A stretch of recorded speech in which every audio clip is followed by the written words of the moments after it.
Let's talk about a moment of pure terror that pretty much every developer has felt. You accidentally delete a Git branch. But what if I told you there's a built-in safety net that you probably don't even know you have?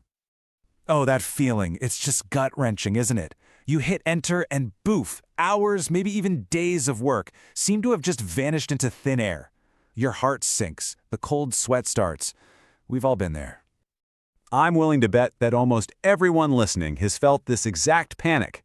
It feels kind of like a rite of passage, you know? But it's one we can definitely learn to handle with a whole lot less stress. And that's the really good news here. Git is actually designed to protect your work, even from yourself. The secret is just knowing where to look for its hidden undo history.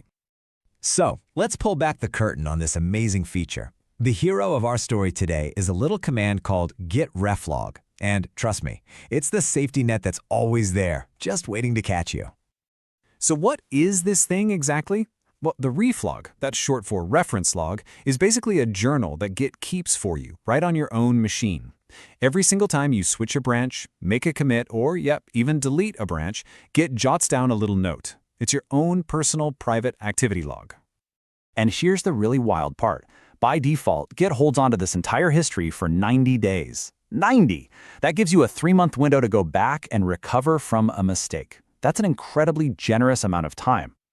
Okay, so when you actually run Git Reflog, you're going to see something that looks a lot like this.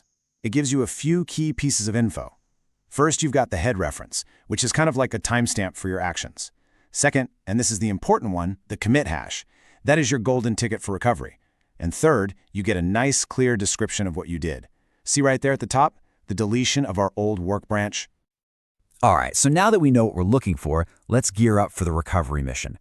It's actually a super simple, totally straightforward process to bring that lost branch back from the void. The whole rescue operation is really just 3 easy steps.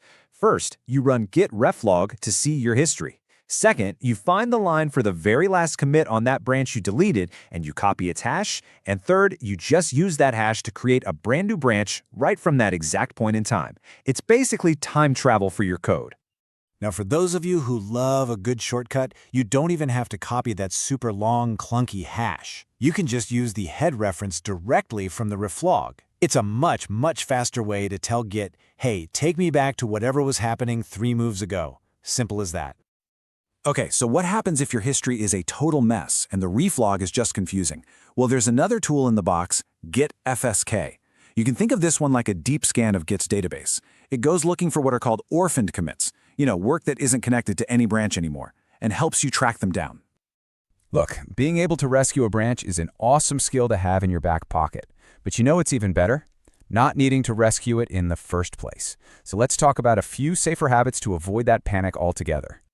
So your first line of defense is so simple, it comes down to a single letter. Whenever you can, always try to use the lowercase d flag to delete a branch. Git is smart. It'll stop you if that branch has work that hasn't been merged yet. The uppercase D, well, that's the dangerous one. That's a force command, and it will delete the branch no matter what. And it's not just about your personal workflow. A few simple team practices can make a huge difference. Make it a rule to always merge important work before deleting local branches. And on your shared repositories like GitHub or GitLab, use branch protection rules. These are amazing because they can literally prevent anyone from accidentally deleting those critical branches like main or develop. Okay, this next part is super important to understand. The reflog is your local safety net. It only tracks what happens on your machine. If a branch gets deleted from the central remote server, your reflog can't help you. The only way to get it back is if someone else on your team still has a local copy and can push it back up. All right, let's bring it all home. Understanding the reflog, it's not just about damage control. It's about giving you confidence. It's basically a new superpower in your developer toolkit. So, what are the big things to remember here? First, Git Reflog is your absolute best friend for any local recovery. Second, you've got that huge, generous 90-day window to fix things. And maybe most important of all, the next time you think you've deleted something important, just take a deep breath, don't panic, and check your reflog first. At the end of the day, knowing you have this powerful undo button should make you a bolder, more confident developer. You can experiment more freely. So I'll leave you with this question. Now that you know you have this safety net, what other scary commands are you going to explore